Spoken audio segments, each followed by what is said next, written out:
Olá, bem-vindos a mais uma exploração aqui no nosso espaço. Hoje, temos em mãos um material bem denso e muito rico. Partes do livro Civilização do Amor, Tarefa e Esperança. É um texto que, marcou época, sabe? Uma referência-chave para como a Igreja Católica na América Latina pensou e ainda pensa o trabalho com a juventude. Pensem nele como um mapa, um referencial mesmo para a pastoral da juventude. E não é algo que veio de uma pessoa só, não. É fruto de um longo processo coletivo, de décadas de encontros, debates, práticas em todo o continente. Nossa missão hoje é tentar entender melhor as ideias centrais disso tudo. O que é essa tal civilização do amor? Como ela conversa com a vida real dos jovens latino-americanos? E qual a proposta concreta da Igreja para caminhar junto com eles? Vamos mergulhar nessa análise. Ok, vamos começar a desembrulhar isso. De onde exatamente veio esse livro e por que ele se tornou tão importante nesse contexto? Olha, este livro é uma atualização importante de um trabalho anterior, lá de 1987. O mundo e a juventude mudaram tanto desde os anos 80, culturalmente, economicamente, em tudo, né? Que uma nova reflexão se tornou, essencial. E o mais interessante é como ele nasceu. Não foi um documento imposto de cima para baixo, sabe? Foi uma construção conjunta, resultado de anos de encontros anuais, desde os anos 80, com responsáveis pela pastoral juvenil de quase 20 países. Como um dos organizadores, o Jorge Bourin, menciona na apresentação, no começo houve até tensões, visões É diferentes. normal, né? Em processo coletivo assim. Exato. Mas aos poucos, com muita conversa, muita participação de igual para igual, construiu-se um projeto e uma mística comuns. Quer dizer, é a soma das experiências vividas na prática, em todo o continente. E a ideia, pelo que o Boran também aponta, era oferecer uma visão mais ampla, porque muitas vezes os líderes ficavam presos em visões muito parciais da realidade, né? Exatamente. Além disso, reflete um movimento importante na igreja, especialmente com João Paulo II, de dar uma atenção muito especial aos jovens. Ele realmente investiu tempo, cartas, mensagens, encontros, mostrando uma sensibilidade grande às inquietações da juventude, vendo neles não só o futuro, mas o presente vibrante da igreja e da sociedade, sabe? O livro se organiza em 4 partes principais: marco da realidade, marco doutrinal, marco operacional e marco celebrativo. Vamos começar pelo começo. Como ele propõe que se olhe para a realidade dos jovens? Então, o ponto de partida é chave e foi confirmado no importante encontro da igreja em Santo Domingo. É a vida concreta, as experiências, a realidade nua e crua dos jovens. A inspiração vem de Jesus, que sempre partia das necessidades e perguntas das pessoas. E não basta olhar só com a ciência, né? É preciso captar também o lado estético, o poético, o que eles sonham. Aquilo que não está nos dados, né? A busca de sentido mais profundo. Isso. Exatamente, considerar o mítico, o utópico para compreender essa busca. E que realidade era essa que o livro descrevia na época? Fala-se muito numa mudança cultural profunda. Sim, uma transformação global que mexeu na forma como as pessoas se veem, como veem a natureza, a sociedade e até Deus. E os jovens, claro, são tanto filhos quanto construtores dessa nova cultura. O texto destaca mudanças em várias frentes. Na relação com a natureza, por exemplo, surge uma consciência maior dos limites da tecnologia e uma busca por mais harmonia ambiental. Na sociedade, tudo fica mais interligado globalmente, economia, mídia, né? As cidades crescem muito, as velhas ideologias entram em crise e um modelo mais pragmático, o neoliberalismo, avança. A gente vê a pobreza convivendo lado a lado com a modernidade e um pluralismo crescente que valoriza as diferenças, mas às vezes leva a um cada um por si, um subjetivismo. Complicado, né? Pois é, e na busca por Deus, mesmo com tanto materialismo, a sede de transcendência continua. A religiosidade popular, aquela fé do dia a dia do povo, aparece como um espaço forte de resistência e de manter a fé viva, mesmo quando a vida moderna tenta, esvaziar esse sentido. O livro usa 2 lentes principais para analisar essa mudança toda: neoliberalismo e pós-modernidade. Aqui a coisa fica bem interessante mesmo. É fascinante como o livro diagnostica essas duas forças gigantes agindo ao mesmo tempo. De um lado, o neoliberalismo, o modelo socioeconômico que se impôs forte depois da queda do socialismo, descrito no texto como quase selvagem. Ele impacta tudo. Culturalmente, joga lá para cima os valores do consumo, da eficiência, do mercado. O ter acima do ser, talvez. Exatamente. A educação fica voltada para formar mão de obra, levando a um jeito de viver muito materialista, individualista, focado no prazer imediato, no hedonismo.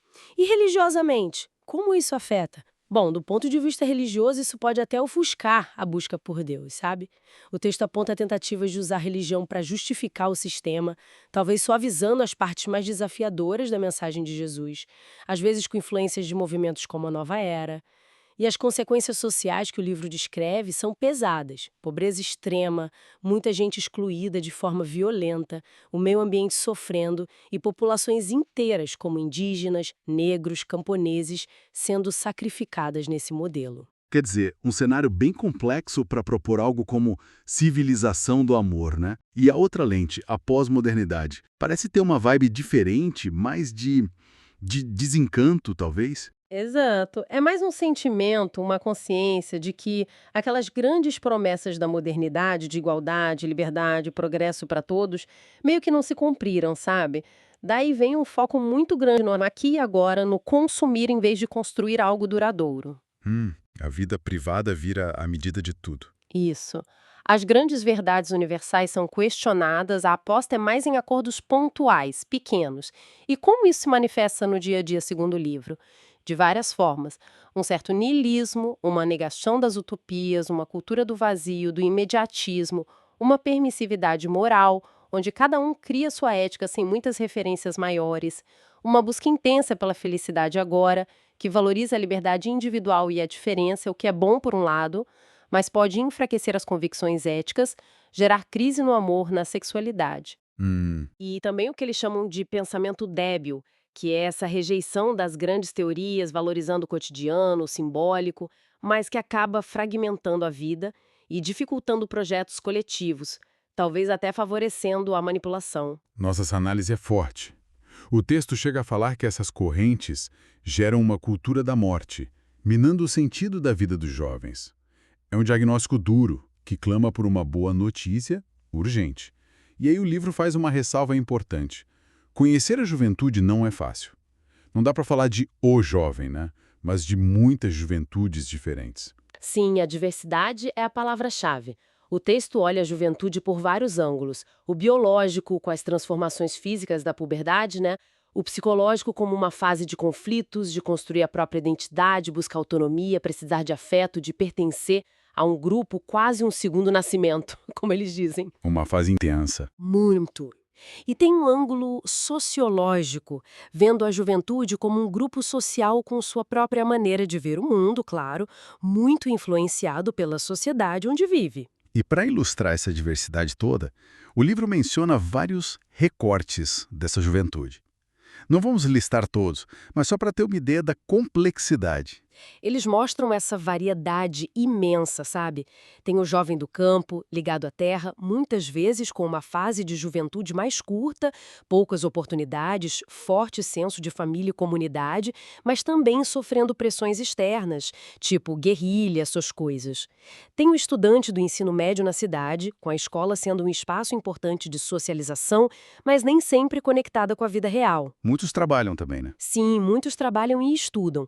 Tem o jovem trabalhador urbano, enfrentando a dureza do mercado de trabalho informal, baixos salários, mas buscando sua turma, sua diversão, seu escape. E os outros grupos? Ainda tem os universitários, com mais tempo para viver essa fase, mas lidando com a competição, a incerteza do futuro, a tensão entre fé e ciência. Os jovens indígenas com toda a riqueza cultural, mas lutando pela terra, pela identidade, contra a pobreza e as ameaças da cultura dominante. Os jovens afro-americanos carregando a história da escravidão, enfrentando o racismo, buscando afirmar sua identidade, enfim, é um mosaico mesmo.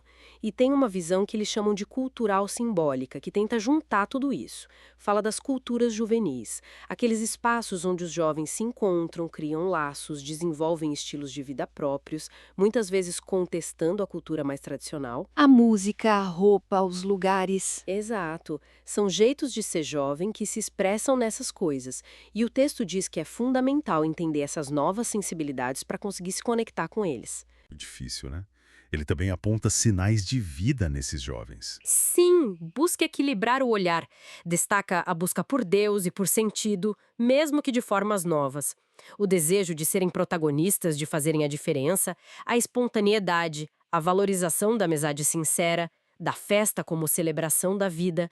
Vê os jovens como capazes de descobrir dimensões novas da própria fé. E os sinais de morte, o que seriam? Seriam o lado sombrio, a confusão de sentido muitas vezes manipulada pelo consumismo, o abismo que às vezes se cria entre jovens e adultos, a desconfiança mútua, a exclusão social e econômica que mata sonhos, uma falsa espontaneidade que leva à imaturidade moral e a dificuldade que a própria igreja às vezes tem de se comunicar com a linguagem e os códigos dos jovens. Entendi. O texto também faz questão de resgatar a memória histórica da pastoral da juventude. Por que olhar para trás é importante nesse contexto? Para saber de onde se veio, ter identidade, né? Aprender com os acertos e erros do passado e não ficar sempre recomeçando do zero. O livro menciona a Ação Católica Especializada, movimentos como a JEC, Juventude Estudantil Católica, e a JOC, Juventude Operária Católica, e seu famoso método Ver, Julgar, Agir. Ah, o ver, julgar, agir. Clássico. Sim. Fala dos desafios que vieram depois, da necessidade de uma pastoral mais orgânica, da influência da teologia da libertação, do marco importante que foi a Conferência de Puebla, em 1979, que fez a opção preferencial pelos jovens. Isso tudo construiu a base para o que se propõe nesse livro. Entendi. E qual é, então, a base teológica, o GPS espiritual para essa caminhada toda? É o chamado marco doutrinal. Exato. A base é a fé na presença de Deus na vida dos jovens. Um Deus que é o Deus da vida, que toma o partido dos pobres e, por extensão, dos jovens, que muitas vezes são marginalizados. A figura central é Jesus Cristo, apresentado como Deus jovem. Interessante essa expressão, Deus jovem. Sim, porque ele viveu intensamente sua juventude, né? Ele anunciou o reino de Deus não como uma ideia abstrata, mas como sua própria pessoa e sua prática libertadora. Ele é um modelo de vida em sua relação com o Pai, na oração, em seu projeto, em sua comunidade, em sua entrega total e ressurreição. A força do Espírito Santo também é fundamental, agindo na diversidade dos jovens, dando dons como audácia, criatividade, solidariedade, e Maria, a jovem de Nazaré, aparece como modelo de fé e coragem. A igreja é vista como povo de Deus, uma comunidade de comunidades chamada a ser pobre com os pobres, solidária, evangelizadora. E aí chegamos ao coração da proposta que dá nome ao livro, a civilização do amor. O que significa isso concretamente? Não é só uma frase bonita, né? De jeito nenhum.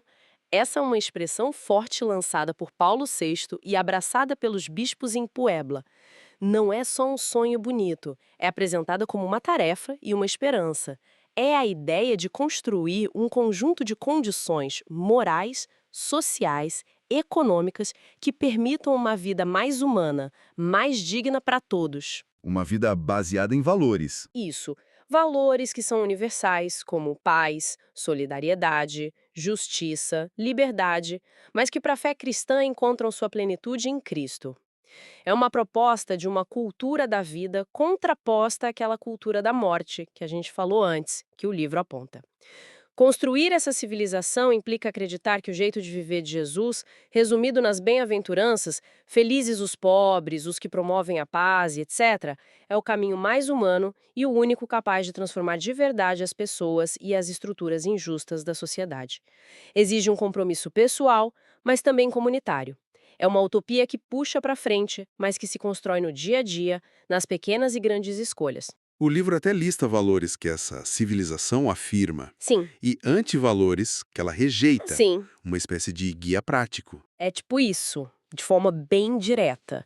É um sim à vida, ao amor como sentido maior, à verdade, à justiça, à paz, à liberdade responsável, à solidariedade, ao respeito pelas diferenças, pela natureza, pela integração dos povos latino-americanos e a um não. Claro, ao individualismo egoísta, ao consumismo, ao prazer pelo prazer hedonismo, à intolerância, à injustiça, à discriminação, à corrupção, à violência, ao materialismo que fecha as portas para Deus.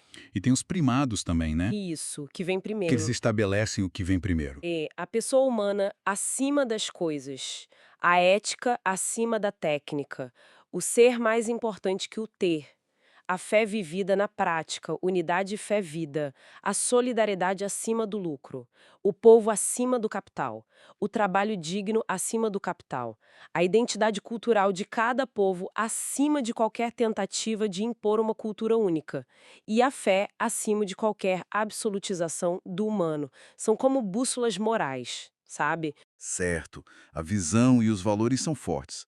Mas como colocar isso em prática no dia a dia da Pastoral da Juventude? Aí entra o marco operacional, imagino? Exatamente. A ideia é ter uma ação organizada que acompanhe os jovens nesse processo de encontro com Jesus e de construção da civilização do amor. Algumas opções pedagógicas são fundamentais aqui. Quais seriam essas opções? Olha, primeiro, uma formação processual. Não é só dar aula, é aprender fazendo, na ação, refletindo sobre a prática. Pense em aprender a nadar. Não adianta só ler o manual. Tem que cair na água, tentar, errar, ajustar. A formação segue essa lógica. Faz sentido? Segundo, a vida em grupo-comunidade. O grupo de jovens é visto como espaço essencial de amizade, partilha, apoio mútuo, onde se experimenta a presença do Espírito Santo. Terceiro, uma formação integral. Olhar o jovem como um todo, em suas 5 dimensões. A relação consigo mesmo, com os outros no grupo, com a sociedade, com Deus e com a igreja. Essas 5 dimensões parecem bem completas. Sim. Quarto, pastorais específicas, chamadas PJME, Pastoral da Juventude do Meio Específico, para acompanhar jovens em realidades bem concretas, como os do campo, estudantes, trabalhadores, universitários. E quinto, talvez o mais importante, o acompanhamento, a assessoria. Adultos, leigos, religiosos, padres, que caminham junto com os jovens como referência, escutando, orientando, mas sem controlar, sem paternalismo. É um ministério de educador, de amigo maduro, sabe? Entendi. Caminhar junto, não na frente ou atrás. Exato. O livro descreve até etapas nesse processo formativo. A nucleação, que é o começo, o convite para formar o grupo, a iniciação, onde o grupo amadurece naquelas 5 dimensões, a maioria dos grupos estaria nessa fase, e a militância para aqueles que sentem um chamado a um compromisso mais radical, seja dentro da igreja ou em movimentos sociais, buscando uma formação mais sólida e uma ação transformadora mais consistente. A estrutura toda busca ser participativa, desde o pequeno grupo na comunidade até instâncias maiores na diocese, no país e em nível latino-americano ligado ao CELAM. E a metodologia central que eles propõem é aquele ciclo famoso ver, julgar, agir, revisar, celebrar, né? Sim. Esse é o coração metodológico. Ver a realidade, os fatos da vida sem filtros, julgar essa realidade à luz da fé, da palavra de Deus, para discernir o que Deus está chamando a fazer, agir para transformar o que precisa ser mudado na vida pessoal e na sociedade, revisar a ação, olhar criticamente para o que foi feito, aprender com os erros e acertos e celebrar a caminhada, a presença de Deus, a vida partilhada. Um ciclo completo. Sim. E existem outras ferramentas, como a revisão de vida, a leitura orante da Bíblia, que é um jeito de rezar com a Escritura, buscando ouvir Deus nela para a vida hoje, mas todas partem dessa lógica fundamental de conectar fé e vida, reflexão e ação. Esse método parece bem completo. Quase um ciclo de aprendizado contínuo, não só para a fé, mas para a vida, né? E por fim, temos o marco celebrativo. Não é só o último passo, mas algo que permeia tudo. Exatamente, não é o fim da linha, mas a culminância, o momento em que tudo se integra.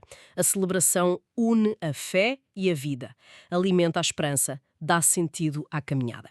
Ela está muito ligada à espiritualidade que brota da experiência dos jovens. Uma espiritualidade que, segundo o livro, é muito experiencial, busca sentido concreto, valoriza o simbólico, a comunidade, a relação pessoal com Jesus e está conectada com a solidariedade. Nasce do encontro com o Deus da vida.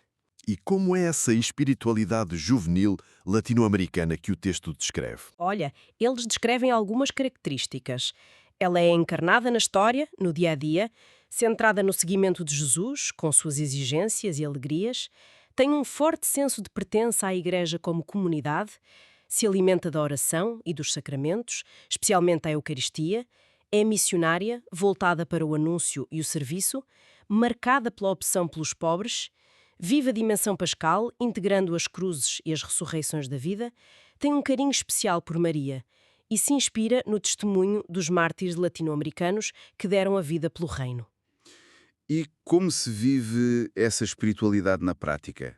Além da missa, imagino. Sim, de muitas formas. Na própria vida cotidiana, encarando os desafios com fé, na comunidade, partilhando a vida e oração, buscando formas de oração pessoal e comunitária que façam sentido, que integrem vida e fé, inspirando-se nesses testemunhos de santidade, valorizando a religiosidade popular, as festas de padroeio, as romarias, as devoções como espaços legítimos de encontro com Deus e contando com o acompanhamento espiritual pessoal. E as celebrações mais específicas dos jovens? Isso. A celebração formal da fé acontece na liturgia, claro, mas também se expressa de formas criativas como vigílias, peregrinações, grandes encontros de jovens, retiros, que usam a linguagem e a sensibilidade da juventude para celebrar essa fé encarnada. Uau! Que análise profunda e abrangente. Fica muito claro que essa civilização do amor, como apresentada aqui, é bem mais que um slogan, né? É um projeto de vida e de sociedade, um chamado à ação muito concreto, que parte de um olhar atento sobre a realidade complexa dos jovens na América Latina e propõe um caminho pastoral completo, com formação, vida comunitária, compromisso social e muita celebração. É uma tarefa imensa, mas cheia de esperança. Sem dúvida. E o grande desafio, que o próprio livro já sinalizava e continua super atual, é esse: continuar além dos sinais dos tempos, sabe? Tentar entender como o Espírito Santo está agindo hoje entre os jovens, com suas novas culturas, tecnologias, desafios, e encontrar as melhores formas de caminhar junto com eles autenticamente na construção dessa civilização do amor. É um processo que nunca está acabado, uma busca constante por ser fiel ao Evangelho e à juventude. Isso nos deixa com uma boa reflexão, não é? Pensar em como esses princípios todos, partir da realidade concreta, construir comunidade, integrar fé e ação, teoria e prática, valorizar o processo e o acompanhamento, poderiam talvez iluminar outras áreas da nossa vida, outros desafios complexos que enfrentamos, sejam eles quais forem. Fica a provocação para pensarmos. Até a nossa próxima exploração.